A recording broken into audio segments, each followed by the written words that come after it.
Bonjour. Merci à la mairie de C-Suite notamment d'avoir étendu cette invitation euh, sur la table ronde des violences au travail aux travailleurs et travailleuses du sexe qui sont souvent occultées dans le cadre des discours sur le travail et qui, pour nous, c'est extrêmement important. Je sais qu'il y a des divergences qui sont liées au sujet, donc je reconnais que c'est un sujet particulier, et je sais aussi qu'en 10 minutes, on va pouvoir que survoler ce sujet complexe et qu'il y aura des simplifications de ma part, donc j'espère que vous m'en excusez déjà d'avance. Déjà, quand je vais parler de travail sexuel aujourd'hui, je vais parler de travail sexuel en réel, c'est-à-dire le secteur qu'on dit habituellement de la prostitution, donc où il y a contact avec le client, que ça se passe en extérieur ou en intérieur.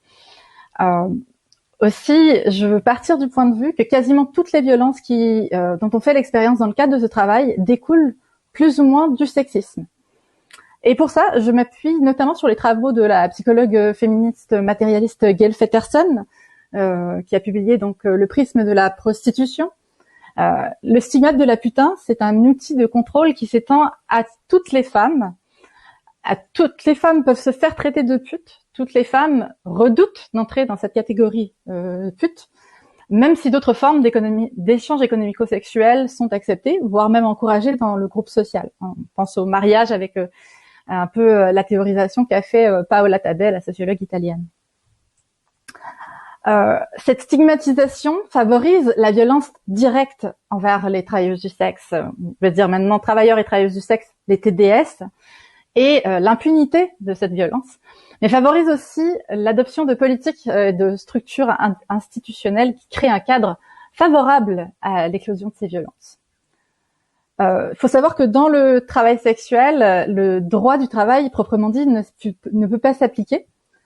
Toute forme de salariat, de contrat de travail nous sont interdits à cause des lois sur le proxénétisme, et j'y reviendrai. Il y a aussi une part des violences que nous subissons dans ce travail en tant que grande catégorie de TDS. C'est en lien avec des situations qui peuvent être d'exploitation, éventuellement de travail forcé, de traite ou de trafic humain, qui sont quand même des catégories assez définies par la juridiction pénale. Nous, au STRAS, on a parfois par le passé parlé du travail sexuel exercé librement ou parfois choisi, mais il faut reconnaître aujourd'hui que c'est un faux débat, un faux dilemme, parce que on peut parler d'un continuum de contraintes. On vit tous dans un capitalisme, on a tous besoin d'argent pour vivre, pour éventuellement nous épanouir. Et plus les personnes ont de la marge de manœuvre, plus elles ont des opportunités pour exercer un type de travail qui va leur convenir au plus près. C'est-à-dire que pour les groupes les plus marginalisés, le travail sexuel, c'est une option qui peut paraître plus convenable par rapport aux autres options qui sont proposées. Et les personnes qui sont marginalisées et qui vont vers le travail sexuel ne sont pas toutes dans des rapports d'exploitation ou de coercition. Mais ils pourraient très bien vouloir cesser le travail sexuel et considérer comme un choix qui est plutôt contraint, comme beaucoup de personnes qui exercent par dépit un job plutôt alimentaire. Ce qui nous paraît au STRAS être un vrai débat, c'est au-delà des stratégies pénales de démantèlement des réseaux d'exploitation, c'est quelles sont les politiques qui pourraient être mises en œuvre pour redonner à tous les TDS du pouvoir sur leurs conditions de travail, leurs conditions de vie, leur redonner des options qui leur permettent aussi de changer d'activité si tel est leur souhait. Vous remarquerez aussi que beaucoup des violences que subissent les TDS dans leur travail sont communes à d'autres groupes de travailleurs et travailleuses marginalisés, précaires, migrantes, minorités de genre, des personnes ayant des handicaps, surtout au niveau psy, des jeunes, les travailleuses de l'économie informelle, les travailleuses indépendantes. L'un des slogans les plus anciens des mouvements de lutte des TDS, c'est que la violence ne fait pas partie du métier. Violence is not part of the job. Ça veut dire qu'on laisse de côté les questionnements sur la violence prostitutionnelle qui serait symbolique, celle selon une vision féministe qui serait inhérente à tous les rapports économico-sexuels, au sexe tarifé. Je ne souhaite pas aujourd'hui entrer dans ce débat, mais plutôt concentrer mon intervention sur les violences qui sont concrètes et qui sont toutes inscrites au code pénal.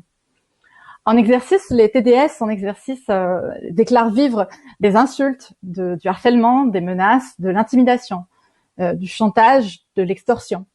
Parfois la destruction de leur matériel, ça peut être l'incendie de leur camionnette, des vols, des agressions physiques, des agressions sexuelles, des viols, des tentatives de meurtre, et de plus en plus ces agressions sont en bande organisée. Et enfin, il y a des meurtres dans notre communauté à tous les ans. Elles sont aussi victimes de toutes les tentatives de ces crimes et délits, et sont parfois victimes de formes d'exploitation, de coercition, parfois liées à des contextes comme la dette, le fait d'avoir des enfants, et souvent le contexte légal, institutionnel, les politiques migratoires, où les femmes sont souvent un impensé, informelles dans lesquelles il y a des rapports d'exploitation comme ça. Enfin, ils sont victimes aussi de violences qui ne sont pas forcément criminalisées, mais qui sont usantes et qui peuvent être partagées par un grand nombre de personnes qui exercent en libéral ou en auto-entrepreneur. La perte de temps, ce que nous on appelle dans le métier les fantasmeurs, les faux rendez-vous, ce qu'on appelle les lapins, les faux déplacements, le fait d'être suivi jusque chez soi, les appels perturbatoires. Et moi, je l'ai vécu aussi à une époque où j'exerçais dans l'économie informelle, avec des cours particuliers d'anglais, voilà, des formes de harcèlement sexiste et sexuel, la vente notamment sur Vinted. On sait que les vendeuses aussi sont harcelées pour prendre des photos avec des morceaux de vêtements qu'elles vendent, etc. Le contexte légal et sociétal particulier dans lequel le travail sexuel s'exerce, ça complique beaucoup les recherches qu'on pourrait faire sur la victimisation des personnes lors de leur travail. Il faut savoir que le travail sexuel en lui-même, il est légal, mais les conditions d'exercice sont façonnées par toutes les prohibitions qui entourent le travail sexuel. D'une certaine façon, les TDS, ils ont à la fois des revenus qui sont légitimes et de l'argent qui est issu d'un délit. Parce qu'il est légal de vendre des services sexuels, mais il est illégal de les acheter. Donc la pénalisation des clients repousse de plus loin dans la marge nos communautés, les lieux de transaction et les lieux d'exercice. Donc cette exposition qui va avoir 5 ans dans 5 jours, nos communautés se rassemblent pour la dénoncer à Lyon, à Toulouse et à Paris notamment. Mais le cadre le plus complexe et sans doute le plus destructeur pour les TDS qui tentent de lutter contre les violences et qui essaient de réduire leur vulnérabilité, c'est le cadre du proxénétisme. Alors si je vous parle de proxénétisme, à moins d'être versé en droit pénal ou d'être déjà très informé sur le cadre légal de la prostitution, vous imaginerez un homme brutal, probablement étranger ou racisé, probablement en lien avec un réseau de traite des êtres humains qui exerce une violence, un contrôle extrême sur une prostituée étrangère de rue ou dans de sombres appartements. Mais le proxénétisme en France, c'est pas défini par la présence de contraintes ou d'exploitation, contrairement à l'infraction de traite à des fins d'exploitation sexuelle, qui, elle, prend en compte cette exploitation, cette contrainte. Aux yeux de la loi, en France, le proxénétisme, c'est le salariat, déjà de base, donc les salons, les maisons closes, les agences, vous en doutiez. La possibilité d'employer des personnes. Alors, ça peut être des intermédiaires directs, ça peut être quelqu'un qui nous aide à mettre en place des annonces, à prendre des rendez-vous, ça peut être téléphoniste. Au Canada, d'où je viens, on parle des bookeuses, notamment, des agences. Il y a des agents de sécurité, par exemple, ou ça peut être des intermédiaires qui sont indirects, comme les webmasters, les photographes, des agents d'entretien quand on a des locaux à entretenir, les services bancaires pour faire des transactions par carte de débit notamment, les assurances professionnelles, c'est considéré aussi comme des proxénètes sur la loi actuelle française. Et donc impossible d'obtenir ces services-là, et ce même bénévolement, donc de l'entraide pour faire un site web, pour se donner des conseils. Ça aussi, c'est considéré comme étant du proxénétisme en France, proxénétisme bénévole. L'association de 2 travailleurs du sexe ou plus pour mutualiser un logement ou pour assurer leur sécurité ensemble, ça c'est du proxénétisme. Les propriétaires des locaux dans lesquels s'exerce le travail sexuel, à partir du moment où ils sont au courant du fait qu'il y a des services sexuels qui sont vendus dans ce local, sont considérés comme proxénètes. Donc ils sont, en d'autres mots, tenus d'expulser sur le champ les personnes qui occupent ces locaux où ils travaillent, sous peine d'être poursuivis pour proxénétisme. Ce qui fragilise énormément les droits au logement, comme vous pouvez l'imaginer. Il y a aussi le risque que le conjoint, les proches soient accusés de proxénétisme dès lors que les TDS dépensent de l'argent pour eux ou avec eux. Il y a une interdiction d'une certaine façon d'être en relation habituelle avec quelqu'un qui gagne significativement moins que soi. Que ce soit un conjoint, un parent, un enfant majeur, un ami, ou même juste de leur faire des cadeaux. Parce qu'à ce moment-là, ils bénéficient du fruit de notre travail sexuel. Et puis, il est interdit d'assister ou de donner des conseils à quelqu'un qui débute dans le métier. Et ça rend obligatoire le fait d'être isolé et de ne pas connaître les bonnes pratiques et les tarifs. Et donc, ça rend les nouvelles et les nouveaux particulièrement vulnérables aux arnaques et aux prédateurs. Pour illustrer en quoi ce cadre légal de prohibition il structure la façon dont nous, on exerce le travail sexuel, Je vais prendre un exemple que vous trouverez sans doute très imparfait et je m'en excuse à l'avance. On parle souvent de la boulangère qui monnaie son pain en analogie au travail sexuel, mais moi-même je trouve que cette comparaison elle est assez peu parlante. Parce que le pain, c'est pas un service de luxe, ça se vend pas très cher, et les TDS ils vendent un service et non un produit ou un morceau d'elle-même. Alors j'aimerais prendre l'exemple du dentiste parce que c'est quelqu'un qui est souvent en auto-entrepreneur, ou en libéral, pardon, parce que c'est aussi des services qui sont assez coûteux, du moins. Et s'il devait proposer des services à ses clients dans le cadre des lois sur le proxénétisme actuel, déjà il lui est interdit d'être salarié. Bon, d'accord, il devra créer sa propre entreprise. Ok. Là, par contre, il est aussi interdit de s'associer. Donc, il peut pas travailler en cabinet, il peut pas être dans une société. Il doit absolument assurer seul tous les frais de fonctionnement de son entreprise. Ok. On comprend pas trop l'intérêt pour les dentistes. Il lui est ainsi interdit d'embaucher du personnel. Donc, il peut pas avoir... il doit faire toutes les tâches administratives lui-même, créer son site web, faire sa publicité, faire sa comptabilité. Ses clients seraient pénalisés.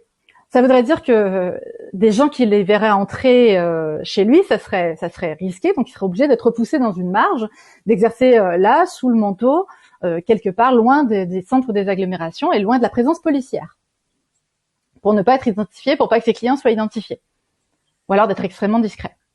À tout moment, il pourrait être expulsé de son lieu de travail, sans préavis, parce que c'est interdit à quiconque de lui donner un local commercial, d'entreprise, dès lors que eux sont au courant qu'il est dentiste. Ça veut dire aussi que ses clients, ses voisins, ses proches pourraient très bien le menacer, se servir de ce pouvoir de délation pour faire en sorte qu'il perde son logement, qu'il perde son local d'exercice, et ça leur donne énormément de pouvoir. Les policiers qui passeraient pour voir ce qui se passe ou si jamais il y a une agression, ils considéraient que lui, le dentiste, fait une activité illégale et puis il serait probable aussi qu'il ne se déplace pas lorsqu'il est agressé parce que bon, de toute façon, c'est la frange de la société. Et ça, c'est une comparaison qui me fait beaucoup de peine à faire, mais je l'ai constaté personnellement que les policiers ne se déplacent pas ou très peu. Et n'ayant pas droit au service bancaire, notre dentiste, il peut pas accepter le paiement par carte. Il doit conserver des sommes en liquide avec lui, et ça tout le monde le sait. Donc éloigné des centres, loin de la police, visé par des braqueurs violents en bande organisée. Ça peut être des clients, ça peut être même d'autres personnes qui sont visées autour de lui, parce qu'on suppose qu'il y a de l'argent liquide. Je pourrais continuer, mais je pense que l'analogie, elle est quand même assez claire. Si vous voyez les vulnérabilités auxquelles font face les travailleurs et travailleuses du sexe, et on regarde la législation qui est censée les protéger de l'exploitation, on se rend compte qu'en fait, on empêche les travailleurs et travailleuses du sexe de lutter contre les violences elles-mêmes, d'exercer une certaine autonomie. Donc tout est non seulement très paternaliste, mais en fait très inefficace. Les violences sexistes que nous, on vit au travail, elles peuvent venir de toutes sortes de côtés, et ça je ne nierai pas. Ça peut être des clients, ça peut être des personnes tierces, mais trop souvent, et notamment dans la rue, ce sont aussi les forces de l'ordre qui sont pointées du doigt. C'est plus de la moitié des incidents qui sont signalés par les TDS de rue aux associations. Et la violence, elle ne s'arrête malheureusement pas à notre travail. La stigmatisation, elle fait que nous, on n'est jamais déconnectés comme personne de notre activité. Nos voisins, nos proches, toutes les personnes qui sont en position de pouvoir sur nous, les intermédiaires qui prennent des risques légaux qui sont importants, et tout ça, ça accroît les risques qu'on soit exploité, notre dépendance à l'exploitation. Et puis on n'aborde même pas ici le sujet des discriminations qu'on va ensuite subir par notre métier en santé, en justice, sur le plan économique ou encore sur la possibilité de se réorienter. Bon, en conclusion, moi je pense qu'il est impératif qu'on s'attaque à redéfinir l'infraction de proxénétisme ou bien au moins utiliser celle de la traite à des fins d'exploitation sexuelle et le droit commun des violences pour rétablir un maximum d'autonomie chez les personnes. Nous, on appelle ça la décriminalisation. C'est pas le modèle réglementariste suisse ou des Pays-Bas ou autre. C'est un modèle qui est appliqué en Nouvelle-Zélande et dans certains États d'Australie.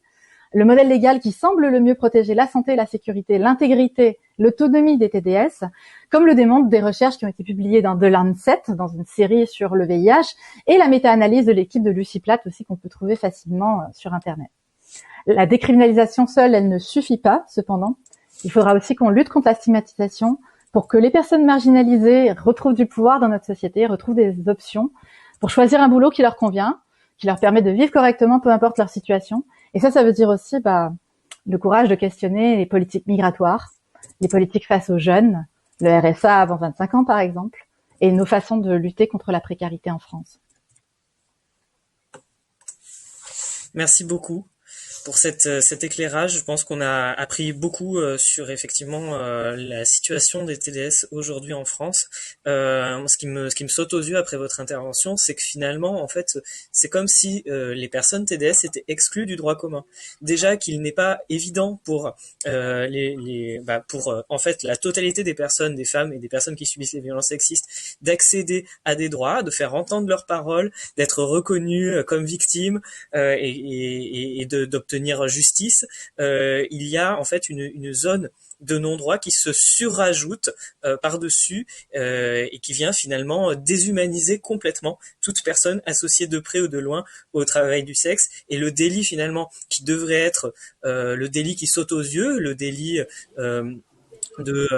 d'agression, de viol, d'agression sexuelle ou d'insulte à caractère sexiste. Enfin, ce délit-là, il passe complètement à la trappe au profit donc du délit de proxénétisme qui est toujours mis en avant. Je peux même souligner le fait que environ la moitié de la jurisprudence sur le proxénétisme, elle concerne des personnes qui sont elles-mêmes travailleuses du sexe.